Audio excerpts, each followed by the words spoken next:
ಶ್ರೀಮಂತರ ಸಂಘ ಅವ್ರಿಗೆ ಹೆಂಗೆ ಸಹಾಯ ಮಾಡ್ಲಿಕ್ಕೆ ಸಾಧ್ಯದ? ರೈತರಿಗೆ. ಕಾರ್ಪೊರೇಟ್ಗಳ ಸಂಘ ಇವ್ರಿಗೆ ಹೆಂಗೆ ಹೆಲ್ಪ್ ಮಾಡೋಕ್ಕೆ ಸಾಧ್ಯದ? ಒಂದು ಕಂಪ್ನಿ ಇವ್ರಿಗೆ ಹೆಂಗೆ ಸಾಧ್ಯ ಅದ ಮಾಡಲಿಕ್ಕೆ, ಹೆಲ್ಪ್ ಮಾಡಲಿಕ್ಕೆ?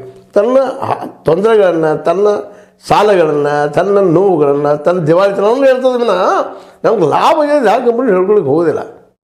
ಹೇಳಿದ್ರೆ ಏನೇನು ಕೊಡೋ ಪ್ರಸಂಗ ಬರ್ತಾವೆ ದುಡಿಯೋರಿಗೆ. ಇವತ್ತು ನೋಡ್ರಿ 8 ತಾಸು ದುಡಿಮಿದ್ದು ನಮ್ಮಲ್ಲ, ಇವತ್ತು 9, 10, 12, 13 ತಾಸು ಓವರ್ ಡ್ಯೂಟಿ ಕೊಡ್ತಿದ್ರು. ಓವರ್ ಡ್ಯೂಟಿ ಮಾಡಿ ರೊಕ್ಕ ಕೊಡ್ತಿದ್ರು. ಅದು ಇಲ್ಲ, ಯಾವ ಓವರ್ ಡ್ಯೂಟಿ ಇಲ್ಲ, ಇನ್ ಡ್ಯೂಟಿ ಇಲ್ಲ, ಎಲ್ಲ ಬಂತು. ಕಾರ್ಮಿಕ ಇಲಾಖೆ ಅಧಿಕಾರಿಗಳು ಇವತ್ತು ಆರಾಮದಾರಲ್ಲ 1000 ವರ್ಷವಾಗಿ, ಅವ್ರು ಚಿಂತೆ ಇಲ್ಲ.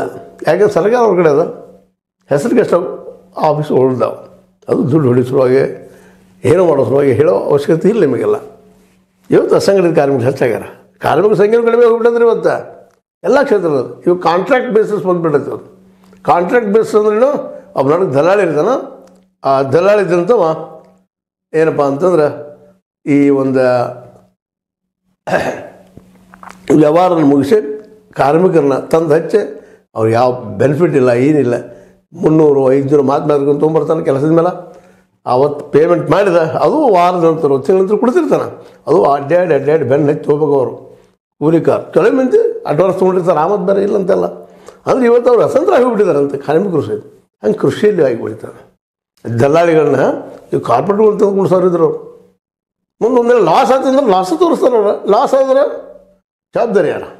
ಮತ್ತು ಆ ಕಂಪ್ನಿಗಳು ಈಗ ಆಲ್ರೆಡಿ ಅಲ್ಲಿ ಗೋಡಾನುಗಳ ಸಹಿತ ಕಟ್ಟುಗಳು ಶುರು ಮಾಡಿದ್ರು. ಅದಾನೇ ಅವ್ರು ನಿಮ್ಗೆ ಗೊತ್ತಿರ್ಬೋದು. ಆ ಗೋಡಾನುಗಳಲ್ಲಿ ಇವ್ರು ಬೆಳೆದ ಬೆಳೆ ಇಟ್ಕೊಂಡು ತಮ್ಮ ಲಾಭ ಬಂದಾಗ ಮಾರ್ತಾಯಿದ್ರು. ಇದನ್ನು ರೈತರು ನೇರವಾಗಿ ಮಾಡ್ಬೋದಿತ್ತಲ್ಲ ಸರ್ಕಾರ. ಮತ್ತು ಆ ಗೋಡಾನುಗಳಿಗೆ ಸಾಲ ಕೊಡೋರು ನಮ್ಮ ಬ್ಯಾಂಕ್ಗಳು ಸಾಲ ಕೊಡುವಂಥದ್ದು. ಹೀಗಾಗಿ ಇದೊಂದು ವಿಷಯ ವರ್ತುವಲ್ಲಿ ಮತ್ತು ಹುಟ್ಟಾಕಿದ್ರು. ಅದನ್ನು ತೆಗೆದು ಹಾಕುವ ಸಲುವಾಗಿ ರೈತರು ನಿರಂತರವಾಗಿ ಹೋರಾಟ ಮಾಡಿದರು. 1 ವರ್ಷ ತನಕ ಕೊನೆಗೆ ಹಿಂತಕ್ಕೊಂಡೋದು ದೊಡ್ಡ ಸಾಧ್ಯ. ಅದರ ನಂತರದಲ್ಲಂತೆ ರೈತರು ಜಾದು ಮಾಡ್ತಾಯಿಲ್ಲ. ಇವರು ಇಂಥ ಒಂದು ಸಂದರ್ಭದಲ್ಲಿ ಈಗ ಮತ್ತೆ ಮೂವ್ಮೆಂಟ್ ಮಾಡಲಿಕ್ಕೆ ಬರ್ತಾಯಿದ್ದಾರೆ ರೈತರು. ದೆಹಲಿ ಕಡೆಗೆ ಕೂಚ್ ಮಾಡ್ತಾ ಇದ್ದಾರೆ. ಒಂದು ರೀತಿ ಯುದ್ಧೋಪಾದಿಯಲ್ಲಿ ಬರ್ತಾಯಿದ್ದಾರೆ. ಈ ಸಲ ಬಿಡೋದಿಲ್ಲಪ್ಪ, ನಮಗೇನು ಬೆಳೆಗಳು ಇರಿಸಲೇಬೇಕು, ಇಲ್ಲಾಂದ್ರೆ ಈಡೇರಿಸಿದಾಗ ಹೊಳ್ಳಿ ಹೋಗುವುದಿಲ್ಲ, ಮರಳಿ ಹೋಗುವುದಿಲ್ಲ. ಯಾಕಂದರೆ ಫೆಬ್ರವರಿ 13 ಸ್ಟಾರ್ಟ್ ಆಗ್ತದೆ ಬೈಸಾಖಿ ಅಂತ ಈಗಾಗಲೇ ನಾವು ಘೋಷಣೆ ಮಾಡಿದ್ದು ಕೇಳಿದ್ವಿ.